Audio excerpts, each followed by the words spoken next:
Good morning to all my great Ivorians out there. I'm Anderson Cooper, and I'm not wearing pants.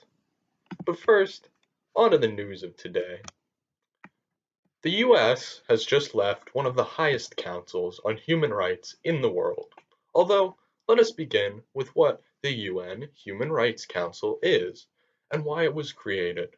The UNHRC was established by the UN General Assembly on March 15, 2006, to replace the UN Commission on Human Rights, which had been strongly criticized for allowing countries with poor human rights records to be members.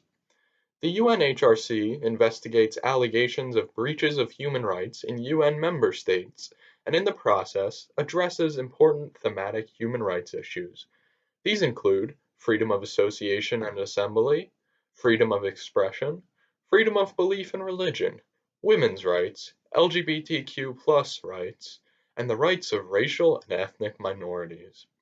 Currently, members of the UNHRC include countries such as Afghanistan, Angola, China, Egypt, Nigeria, Qatar, Saudi Arabia, and others.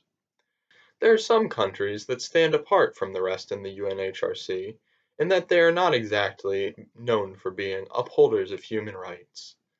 For example, in Afghanistan, apostasy is punishable by death. In Egypt, there is a repressive military dictatorship, and in China, freedom of expression is heavily curtailed. Cote d'Ivoire does not agree with the decision on the United States' part to leave the UNHRC. We will continue to support the Human Rights Council given their commitment to maintaining global safety for citizens of all nations.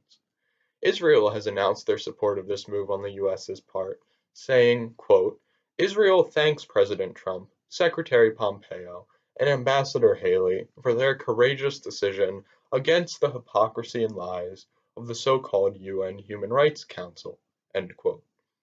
However, most countries are still supportive of the UNHRC and their mission. In fact, many important people in the international community have called out the Trump administration, including the UN High Council Commissioner on Human Rights, Zeid Ra'ad al-Hussein. Hussein said in a speech, quote, the thought that any state would seek to deter parents by inflicting such abuse on children is unconscionable.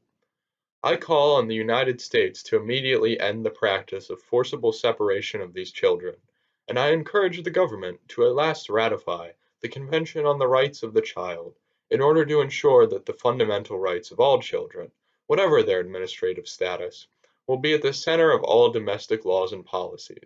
End quote. He said this, of course, in referral to the Trump administration's policy of separating migrant children from their families at the border. Hussein, along with many others, recognized this decision to withdraw on the pretense of the Human Rights Council's hyper-focus on Israel's violations as somewhat hypocritical.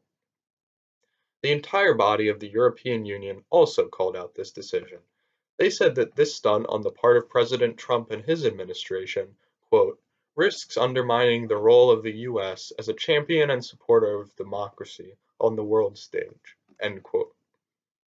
Our continued support of this bill is unlikely to lead to major repercussions. Although the US is a large trading partner with the Ivory Coast, with $1.2 billion worth of two-way trade occurring in 2019, the United Nations Human Rights Council is not a trade agreement, and the United States remains a part of the UN and a few other trade organizations. There will likely be no massive long-term effects of our decision, especially because this decision is based on the current administration of the United States. No need to fear. Thank you, and have an excellent commute. Now, over to sports, weather, and then sports.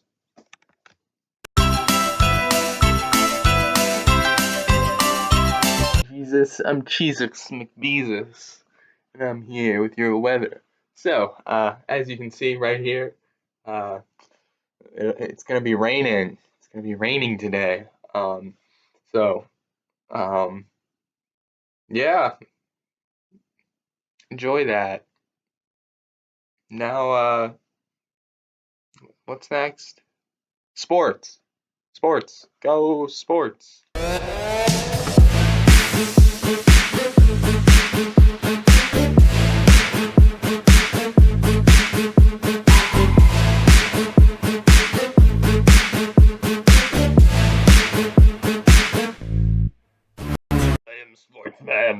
love sports. What's new with sports? Ah, soccer, football, hockey.